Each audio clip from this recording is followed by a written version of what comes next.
கலைஞரின் குறளோவியம் அப்படின்ற அருமையான புத்தகத்தை பற்றி விமர்சனம் செய்து கொண்டிருக்கிறோம். இன்றைக்கு கலைஞரின் குறளோவியத்தில் என்ன குறளை பற்றி சொல்ல போகிறோம் அப்படின்னா, மேலிருந்தும் மேலல்லார் மேலல்லர், கீழிருந்தும் கீழல்லார் கீழல்லவர் அப்படின்ற ஒரு அருமையான பெருமை என்ற அதிகாரத்தில் வரக்கூடிய 973வது குறள்.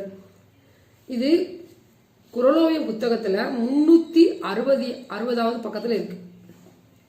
இந்த குறளுக்கு கலைஞர் என்ன சிந்தனையா ஒரு கொடுத்திருக்காரு அப்படின்றத பத்தி அருமையான ஒரு காட்சிப்படுத்தி இருக்கிறார்.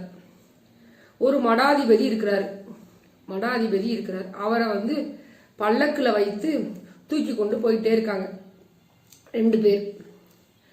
மடாதிபதிக்கு உள்ள என்ன செய்யறாரு, சிவனுடைய நாமத்தை சொல்லிட்டேவும் ஒரு பாசி ருத்ராட்ச பாசிகள் இருக்கு இல்லையா, அதை அப்படியே பண்ணிக்கிட்டே இது பண்ணிட்டே மந்திரங்கள், இறைவனுடைய பேரை மந்திரங்களா சொல்லிக்கிட்டேவும் அப்படியே உருட்டிகிட்டே வர்றாரு. உருட்டிகிட்டே போயிட்டே இருக்கு. 2 பக்கமும் பல்லக்குல தொடர்ந்து தான் இருக்கும். அப்படி காட்சிகளை பார்த்தவாரியே இறைவனுடைய பேரை அப்படியே பார்த்துக்கிட்டு உருட்டிக்கிட்டே போறாரு. அப்படி போயிட்டு இருக்கும் பொழுது ஒரு இடத்துல வரும்போது ஒரு அழகான நீர்வீழ்ச்சி. அந்த நீர்வீழ்ச்சியில 2 பெண்கள், அழகான இளம் கன்னி பெண்கள் குளிச்சிட்டு இருக்காங்க. அவங்க மேலாடை கட்டி குளிச்சு கொண்டு இருக்காங்க. அப்ப அந்த தண்ணி விழுகும் பொழுது அந்த பெண்களுடைய அழகு அவ்வளவு அழகா தெரியுது. அப்ப அந்த மடாதிபதிக்கு அந்த நீர்வீழ்ச்சிக்கிட்ட வந்தோடனே அந்த கையில இருக்க ருத்ராட்ச மாலை அது அப்படியே அடுத்த வரிசைப்படுத்தல, வாயில சொல்லக்கூடிய தெய்வத்தினுடைய வார்த்தை, அந்த தெய்வத்தினுடைய பேர் நாமத்தை உச்சரிப்பாங்க இல்லையா, அது நின்றுச்சு.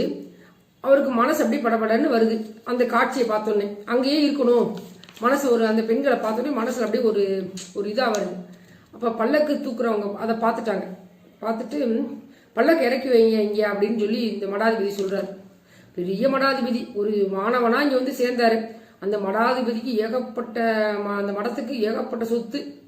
அந்த மடத்தை நடத்திட்டு இருந்த பெரியவர் இறந்த உடனே இவருக்கு அது பூராமே கிடைச்சி, ஒரு சீடரா இவருக்கு பூரா கிடைச்சிருச்சு. இந்த சொத்து பூரா இவருக்கு கிடைச்சிருச்சு, ஏகப்பட்ட சொத்து இருக்கு அப்படின்னு சொல்லி சொல்றாங்க. அப்படிப்பட்டவருக்கு இப்படி பார்த்த உடனே அந்த பெண்களை பார்த்தோன்னே இன்னும் கொஞ்சம் பார்க்கணும் அப்படின்னு தோணி நீர்வீழ்ச்சிட்ட பல்லக்க நிப்பாட்டுங்கப்பா அப்படின்னு சொல்றாரு.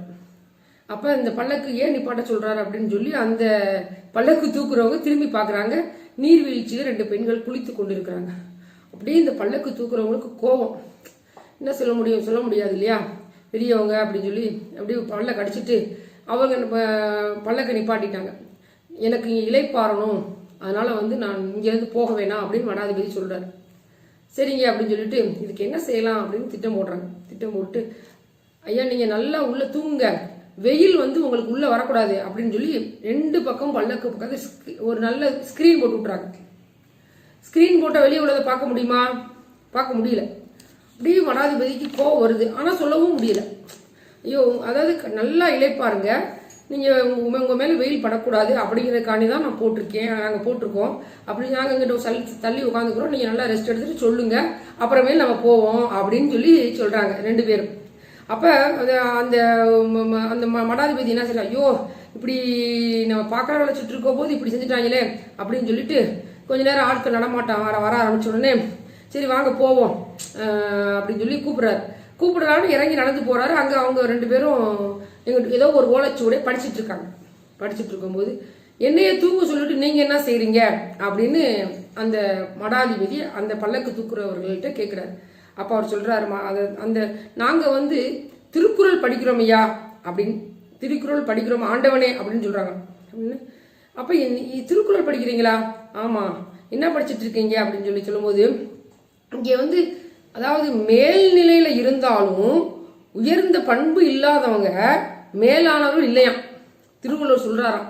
அதே போல எங்களை போல கீழ்நிலையில இருந்தாலும் இழிந்த குணம் இல்லாதவர்கள் கீழ்மக்கள் இல்லையாம் அப்படின்னு இது வள்ளுவருடைய கருத்தாமியா, இப்படிதான் போட்டிருக்கு. அதாவது வேணுமுன்னே இந்த ஆள் மடாதிபதியா இருந்து ஒரு பெண்ணை இச்சையோட பாக்குறானே, நம்ம அந்த ஒரு பெண்கள் குளிக்கிறத பார்க்க கூடாதுன்றது பல்லக்கு தூக்குறவங்களுக்கு தெரியுது, உள்ளுக்க இருக்க துறவிக்கு மடாதிபதிக்கு தெரியல. அதை நோஸ்கட் பண்ற மாதிரி அந்த மடாதிபதிக்கு புத்தி வரணுங்கிற மாதிரி இந்த பல்லக்கு தூக்குறவங்க 2 பேரும் அருமையான குரல் எடுத்து இந்த விளக்கம் சொல்றாங்க. அதாவது மேலிருந்தும் மேலல்லார் மேலல்லர், கீழிருந்தும் கீழல்லார் கீழல்லவர் அப்படின்னு அருமையான ஒரு திருக்குறளை அற்புதமா சொல்லி முடிச்சிருக்காங்க. இப்படி ஒரு காட்சி அமைத்த கலைஞருக்கு நன்றி அப்படிதான் சொல்லணும். இந்த தொடர்ந்து இந்த குறளோவியத்தை பத்தி நிறைய பார்ப்போம். நன்றி, வணக்கம்.